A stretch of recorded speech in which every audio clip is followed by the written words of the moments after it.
இன்னைக்கு நடக்கும்போது ஏன் வந்து விமர்சனமே செய்யக்கூடாது? எல்லாரும் கவர்மெண்ட்டுக்கு துணை நிக்கணும். எப்படி கவர்மெண்ட்டுக்கு துணை நிக்க முடியும்? துணை நிக்கிறதுன்னா, அரசு எடுக்கக்கூடிய நிர்வாக நடவடிக்கைகளுக்கு எல்லாரும் ஆதரவு தெரிவிப்பாங்க. அது வேற விஷயம். இன்னைக்கு கூட இப்ப அனைத்து கட்சி கூட்டம் 6 மணிக்கு நடக்க போது. அதுல அரசு எடுக்கக்கூடிய முடிவுகளுக்கு எல்லாரும் தான் ஒத்துழைக்க போறாங்க. ஆனா குறை சொல்லாம எப்படி இருக்க முடியும்? நீ குறை சொல்லாம வாய பொத்திக்கின்னு இரு. சராசரி பிஜேபி தொண்டன் எப்படி இருப்பான்னா, அந்த மாரி அமைதியா எல்லாத்தையும் பொத்திக்கின்னு மோடி சொல்றத கேட்டு ஆமா ஜாமி தலையாட்டுன்றான். அது எப்படி ஆட்ட முடியும்? ம். இன்னைக்கு மன்மோகன் சிங் கவர்மெண்ட்ல இது நடந்ததுன்னா, பிஜேபி எப்படி ரியாக்ட் பண்ணியிருக்கும்? ம். இன்னைக்கு காங்கிரஸ் கவர்மெண்ட்ல இப்படி ஒண்ணு நடக்குது. அவங்க என்ன பண்ணியிருப்பாங்க? பிஜேபி எப்படி ரியாக்ட் பண்ணியிருக்கும்? ஆகவே நீங்க ஆட்சியில இருந்தா ஒரு அளவுகோல், எதிர்க்கட்சியா இருந்தா ஒரு அளவுகோல்னா அது எப்படி? இது கண்டிக்கத்தக்கது. அரசு எடுக்கக்கூடிய அடுத்த நடவடிக்கைகளுக்கு எல்லாரும் ஆதரவாக இருப்பார்கள். ஏக இந்தியாவும் இன்றைய அரசின் பின் இருக்கிறது என்பது வேறு. ஆனா இது அரசு நிர்வாகத்தின் தோல்வி, உளவுத்துறையின் தோல்வி.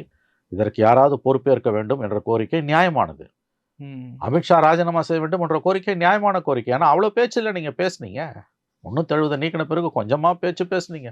என்னென்ன ம். பேச்செல்லாம் பேசுனீங்க. ஆனா காஷ்மீர் தேர்தல்ல எப்ப பிஜேபி நிக்கலையோ, அப்பயே அவர்கள் வந்து தோலுரிந்து மக்கள் மன்றத்தில் நின்றார்கள். ஒரு கட்சி எப்படி ஒரு தேர்தல புறக்கணிக்க முடியாது? இந்தியால ஒரு சொட்டு நிலத்த கூட நாங்க விடமாட்டோம். எல்லா இடத்துலயும் நாங்க தான் நிப்போம்.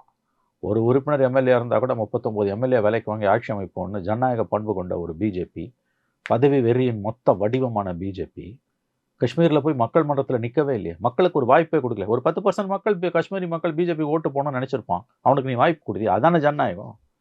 ஜெயிக்கிறோமோ, தோக்குறோமோ, மக்கள்கிட்ட போய் நம்ம நிக்கிறோமா இல்லையா? அதுதானே ஜனநாயகம்.